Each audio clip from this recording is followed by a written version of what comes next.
Olá, bem-vindo a mais um programa Rio Info. Nesta edição, teremos 2 bate-papos. O primeiro, entre John Forman e Luiz Guilherme Aldabaldi sobre computação em nuvem. No segundo, Jones Lima da Softex fala sobre o atual cenário da economia brasileira para as empresas de TI. Fechando o programa, Vladimir Carvalho, CEO da Alterdata, dá suas dicas de gestão. Voltamos em instantes.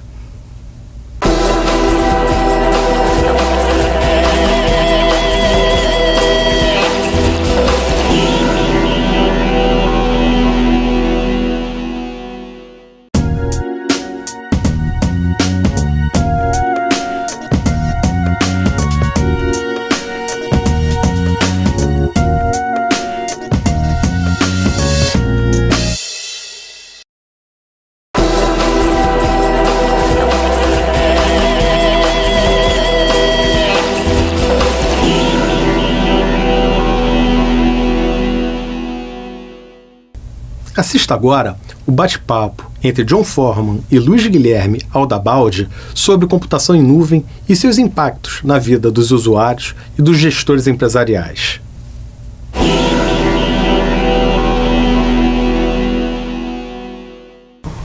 Olá, na nossa conversa hoje nós vamos tratar do tema computação na nuvem, que, como todo mundo sabe, está cada vez mais presente na vida das empresas e também de nós, usuários aí em celulares e computadores.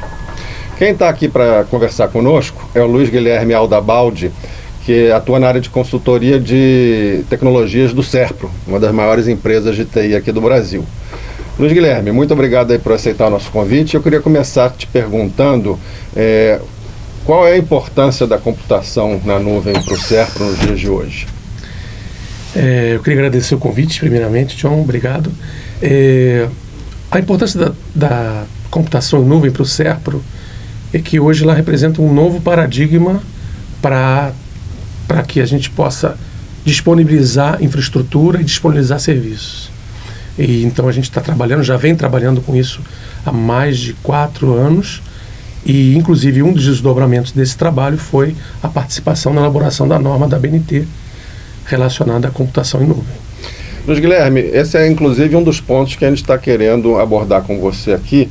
Por que desse envolvimento do Serpro no estabelecimento de uma norma junto à Associação Brasileira de Normas Técnicas, a ABNT? Essa norma, na verdade, a ABNT está participando na elaboração dessa norma, participou e a gente está lá dentro envolvido com esse trabalho. É uma norma internacional. A ideia de você ter uma norma associada a algum tipo de tecnologia, no caso da computação em nuvem, é que a gente possa entender e definir claramente qual é o escopo e a área de trabalho que envolve essa tecnologia. Dessa forma a gente consegue contratar melhor, especificar melhor e vender melhor algo relacionado com aquela tecnologia. O primeiro momento que a gente trabalhou, a gente definiu um glossário, né? Na verdade, a gente estava trabalhando com equipes do mundo inteiro no aspecto da ISO, suportada pela ABNT, né? E nesse momento, nós tivemos uma participação efetiva porque foi no princípio da norma. Isso não foi uma norma que nós traduzimos simplesmente. Nós participamos na elaboração, escrevendo texto em inglês, contribuindo com o nosso know-how brasileiro, seja nosso, do Serpro, como do pessoal da Anatel, como também de outras empresas que participaram, sob a coordenação do Fernando Gebara. A gente teve um trabalho muito profícuo e resultou numa norma internacional. Então, assim, quer dizer, para quem não conhece muito esse métier que você está comentando, né, que essa norma não foi simplesmente traduzida, não foi uma coisa que veio de fora, vocês estavam ali. Como é o envolvimento disso? Tem muita gente trabalhando? Essa é uma coisa em paralelo que o Brasil, junto à ISO, está desenvolvendo normas internacionais e aí elas também estão em português para serem aproveitadas aqui por quem trabalha? Conta um pouco dessa dinâmica para a gente. A gente tem um trabalho que são vários grupos que existem em vários países, Estados Unidos, Alemanha, Inglaterra, França e Brasil, e esses grupos eles são de especialistas, pessoas que entendem do tema, empresas que estão por trás desses grupos, né, trazendo a cultura da própria empresa em cima do tema, no caso computação em nuvem, e em função disso vão se debatendo através de troca de e-mails, através de audioconferências e eventualmente videoconferências, vão sendo feitos debates que o objetivo é definir um escopo do que é a computação em nuvem. Tá? No caso do SERP, você mesmo comentou, né? Quer dizer, se você tem uma referência nessa norma, isso eventualmente facilita na hora que você está querendo contratar serviços de nuvem de terceiros, estabelecer o escopo de quem é responsável por que parte dessa infraestrutura de computação na nuvem. E é igualmente importante, eu imagino, para as empresas que estão querendo vender. Se você está querendo comprar segundo especificações, quem está querendo vender também precisa saber que especificações é essa para ofertar de acordo. É isso mesmo? Isso mesmo. O grande lucro de uma norma é que você define as regras do jogo. Você define o escopo. Porque eu posso estar oferecendo um produto que não é exatamente aquilo com o nome indevido, né? Eu sempre digo que ele evita singularidades que acabam criando algum aprisionamento tecnológico.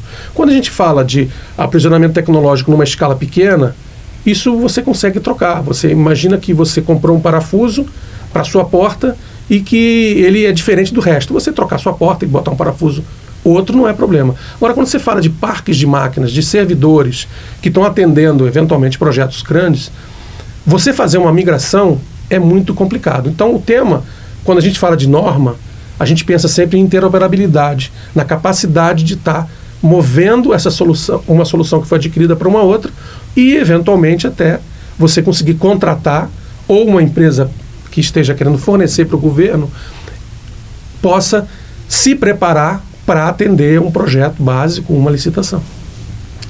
E aí uma curiosidade nesses grupos, quer dizer, a participação, você tem que ser uma empresa, você pode ser um indivíduo, como é que funciona isso para quem se interessar eventualmente em participar desse tipo de atividade? Olha, pode ser uma empresa, pode ser um indivíduo, a gente tem necessidade de pessoas que participem.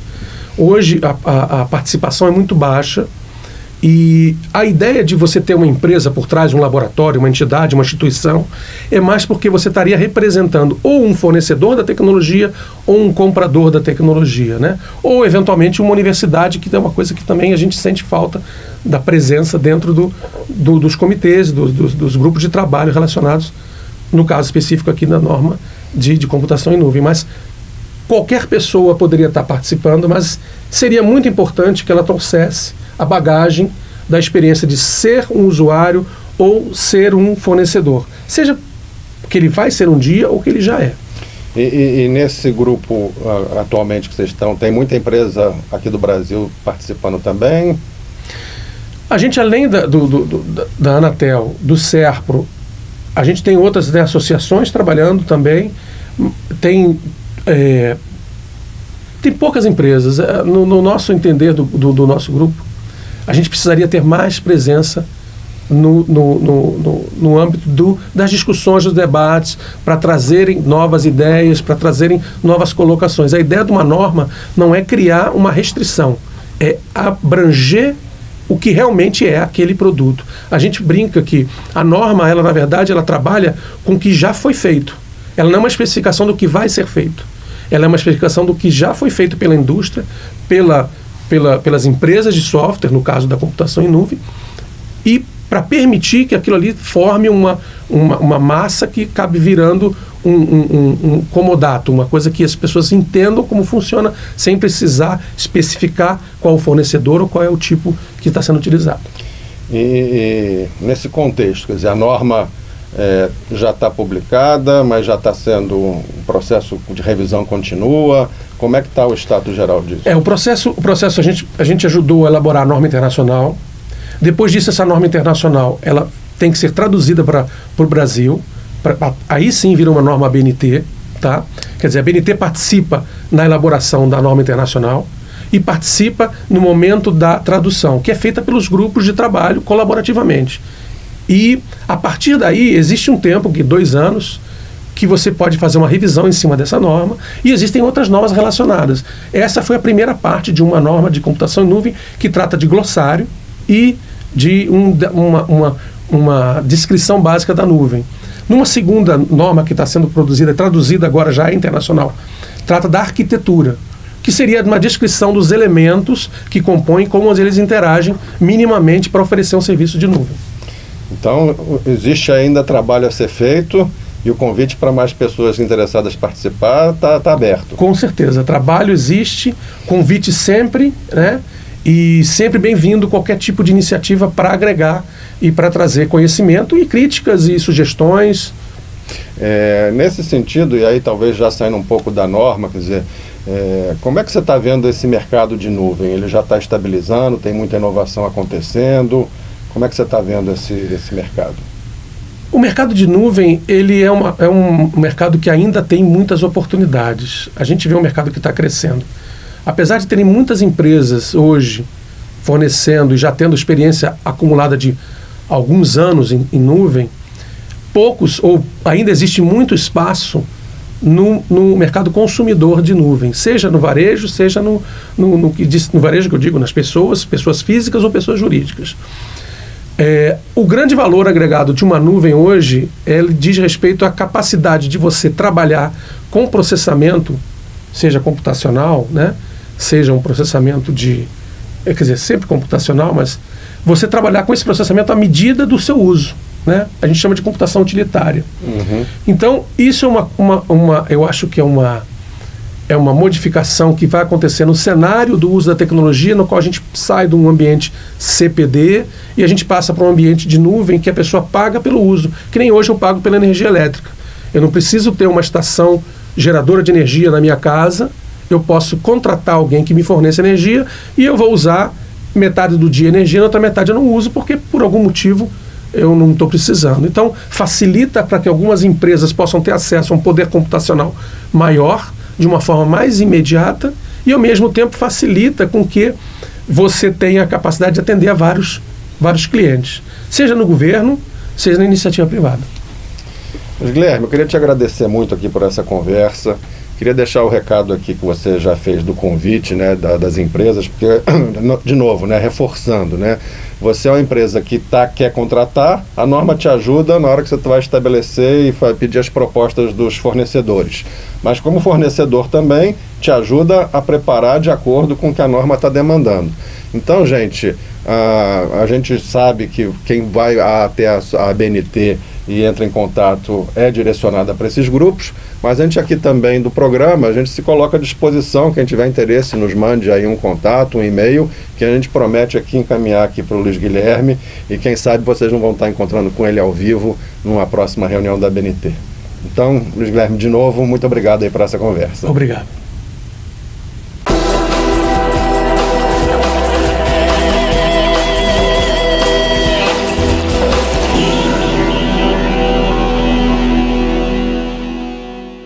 Assista agora o bate-papo com Jones Lima, vice-presidente da Softex, sobre as perspectivas para a área de TI em 2016.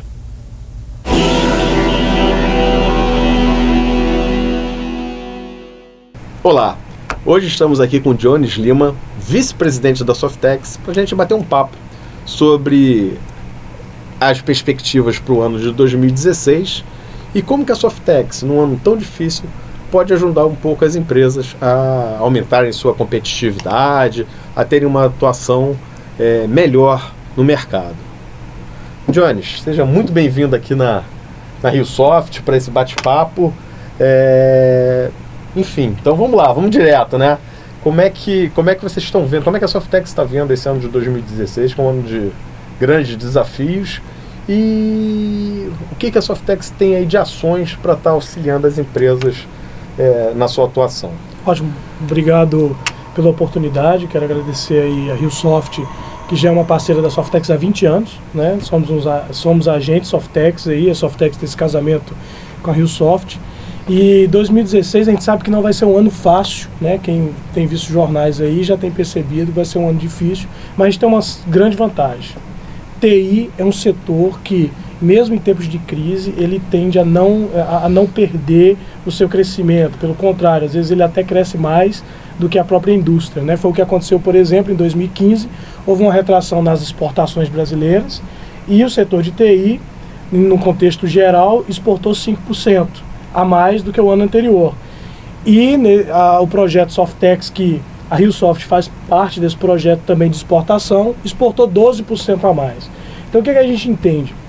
Que este ano, dentro dos desafios que se coloca aí na própria indústria de TI, é importante que as empresas se organizem, se juntem aí junto às entidades que representam esse setor, principalmente para se fortalecer em termos de buscar junto a entidades públicas, a organizações como a Softex, e levar suas grandes demandas aonde que está doendo durante esse período aí de crise que a gente com certeza vai ter que superar. E TI, mais uma vez, é um dos instrumentos que geralmente ajuda a superar essa crise em qualquer indústria, em qualquer empresa, porque TI é muito transversal. Esse ano a gente tem uma perspectiva de aumentar o projeto de exportação. Os últimos 5, 10 anos, o setor de TI aumentou a sua proposta de valor para o mercado internacional.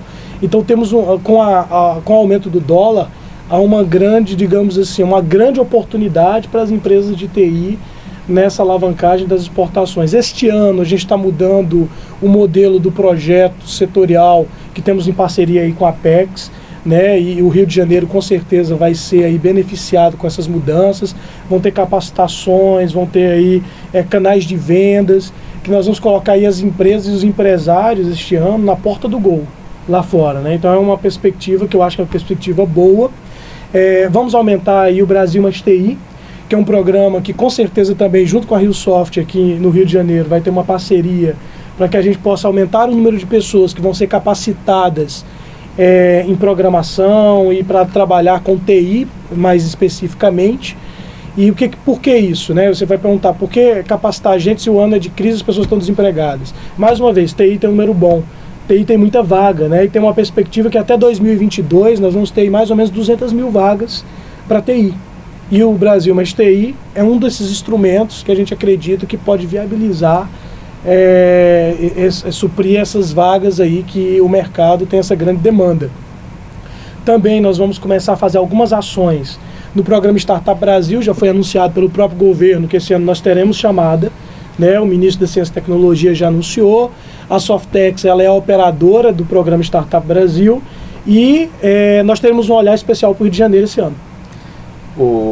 Jones, deixa eu aproveitar e deixa eu dar uma sugestão para quem está nos assistindo, Se você pensa em internacionalizar, se você pensa em abrir seus mercados, uma boa dica seria participar do Rio Info, que acontece de 4 a 6 de julho, aqui no Rio de Janeiro, no Centro de Convenções Sul América, em que a Softex está apoiando inclusive com o projeto, com o PSI, de internacionalização.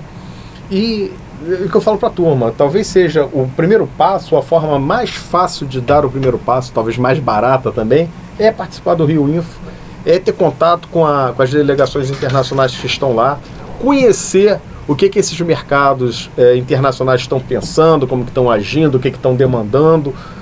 Para você que nunca teve oportunidade de ter qualquer tipo de contato com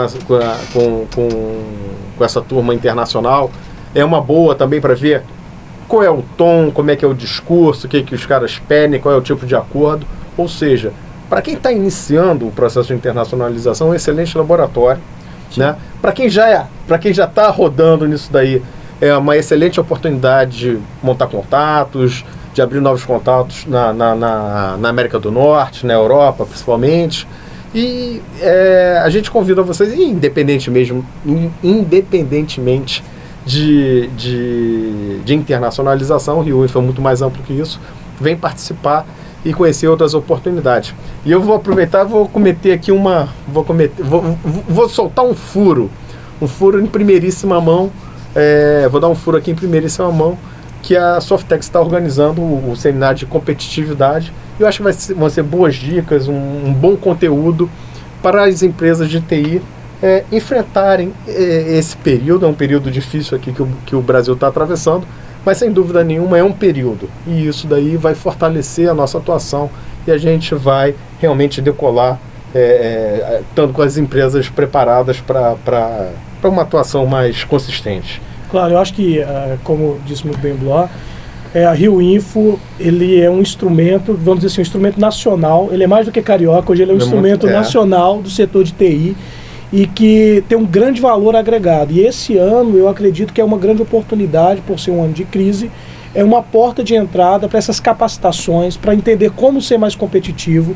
O Blois disse muito bem, a gente vai ter um dia em que a Softex, aí, junto com os seus agentes regionais, vão tratar, né, de como as empresas de TI brasileiras se posicionarem frente ao mercado nacional e o mercado internacional. E também nós vamos trabalhar com o ecossistema empreendedor, né, que tem aí grandes oportunidades. O ano passado, na Rio Info, nós tivemos ali uma presença muito relevante desse ecossistema, e esse ano a gente quer aproveitar que, como somos operadores do melhor e do maior programa de aceleração brasileiro, nós queremos trazer isso para dentro da Rio Info e passar essa experiência para aquele cara que quer empreender também e quer entender como ter sucesso no setor de TI começando a sua startup.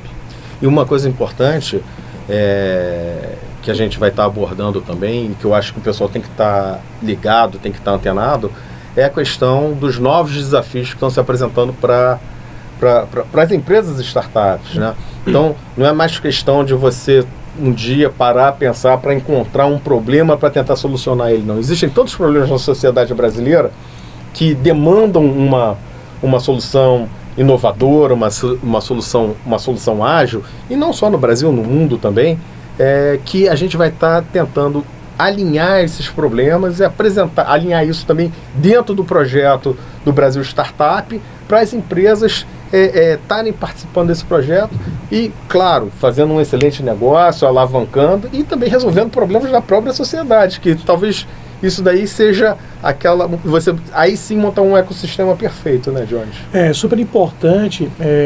Eu acho que tem uma outra coisa que deve ser bem avaliada e usada, é que a Rio Info é um fórum e que as empresas podem trazer as suas demandas, porque na Rio Info estão reunidos as entidades mais importantes do setor, né, e os políticos mais importantes também estão ali.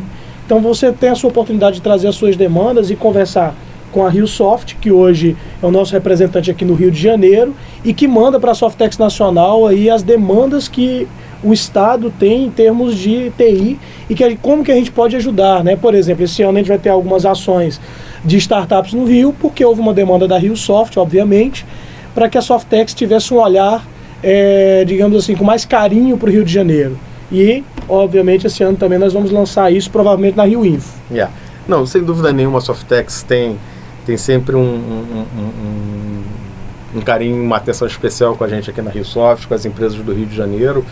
E eu quero aproveitar e oferecer para as empresas aqui do Rio, reforçar o recado aqui para as empresas do Rio, e não só do Rio, mas também do sistema Softex como um todo, ligados a quaisquer agentes Softex do Brasil, que utilizem o programa de mentoria da RioSoft. É um programa que a gente já lançou tem quase 2 anos, a gente lançou inclusive em parceria com a Softex, e é um programa que visa fortalecer e aumentar a competitividade das empresas através de mentorias sem custo e que permitem que as empresas tenham opiniões de diversos mentores diferentes, com diversos perfis diferentes. Então isso daí é uma coisa que eu acho que é bacana para as empresas, é uma oportunidade ímpar, sem custo. Então, para você que está precisando repensar a sua atuação comercial, ou uma estratégia de vendas, ou uma estratégia de marketing, ou quer repensar o seu modelo de atuação, a sua distribuição, ou uma estratégia de internacionalização, ou então que precisa de alguma dica, alguma orientação no lado financeiro, a gente tem diversos mentores com diversos perfis diferentes que podem te atender. E, de novo, é uma iniciativa da RioSoft, apoiada pela Softex, e que, para a empresa, é totalmente sem custo. Então, gostaria muito de ver as empresas estarem procurando o nosso programa. E tem um dado, só para concluir, que a gente acabou de fazer esse estudo no Startup Brasil. Nós já testamos 200 empresas que estavam iniciando, crescendo, algumas já receberam aí 50 milhões de investimentos, 28 milhões de investimentos, mas uma das coisas que nós concluímos nesses estudos, Blois, é que mais do que investimento, uma empresa nascente precisa de mentoria, O segredo do sucesso de uma empresa nascente é mentoria. Então é super importante usar esse instrumento que está aí, é gratuito, e você pode encontrar um mentor ideal que vai ajudar você a chegar ao sucesso. Bom, gente, chegamos aqui ao final de mais um bate-papo. Agradeço o Jones estar aqui, o Prestígio tá vindo aqui visitar a RioSoft, está participando aqui dessa nossa conversa, e a gente aguarda vocês numa próxima oportunidade. Muito obrigado. Obrigado, Jones. Obrigado, gente. No Dicas de Gestão, Vladimir Carvalho fala sobre o processo de amadurecimento de uma empresa. Não deixe de assistir agora.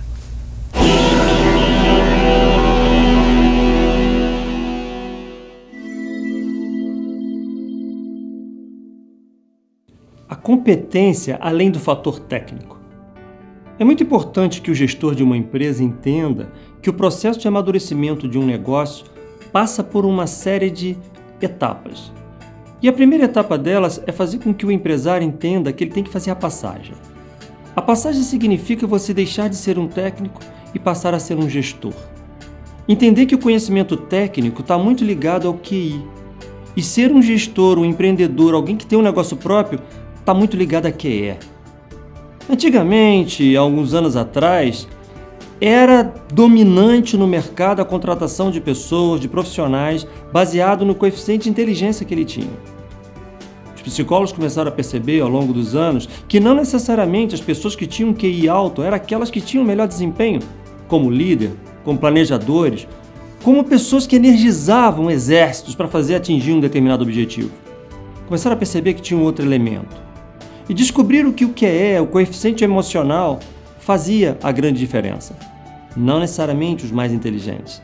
Quando se uniam as pessoas de QI alto e que também possuíam um QE elevado, nós conseguimos encontrar os verdadeiros talentos. Isso quer dizer que no processo de amadurecimento de um negócio, o conhecimento que nós aprendemos nas universidades, na pós-graduação, no mestrado, são conhecimentos técnicos muito importantes para fazer com que nós sejamos capazes de cumprir aquele objetivo daquela profissão. Porém, este é um elemento e não o elemento de sucesso. Nós precisamos agregar outros elementos que muitas vezes não se aprende no banco de universidade. Nós precisamos ser empreendedores, enxergar 360 graus. Nós precisamos saber comandar pessoas, entender de corações e não só de balanço. Nós temos que entender que as pessoas que estão à nossa volta fazem um grupo forte, que o indivíduo não é tão forte quanto o coletivo. O trabalhar em equipe é mais importante que trabalhar individualmente. O empreendedor, aquela pessoa que tem um negócio próprio, tem que compreender que ele só consegue ter sucesso no seu negócio efetivamente quando ele consegue fazer esse grupo todo estar bastante alinhado. E esse alinhamento acontece com gestão de pessoas, fazendo com que nós consigamos mobilizar as pessoas num objetivo único, e não simplesmente tendo conhecimento técnico. Conheço muitos empresários que levaram o seu negócio até um determinado ponto, e dali para frente o negócio não cresceu, pura e simplesmente porque se achou que o conhecimento que tinha daquele setor bastava. E na verdade não é assim que funciona. Nós temos que ter um aprendizado contínuo, amadurecimento contínuo. O gestor de uma empresa é alguém que aprende o tempo inteiro, principalmente em cima de características comportamentais. Existe uma frase que eu acredito bastante que diz: você vai ser contratado pelo seu currículo e demitido pelo seu comportamento. É muito importante que o gestor entenda que o comportamento dele pode fazer a grande diferença dele ter uma empresa pequena ou uma companhia muito grande.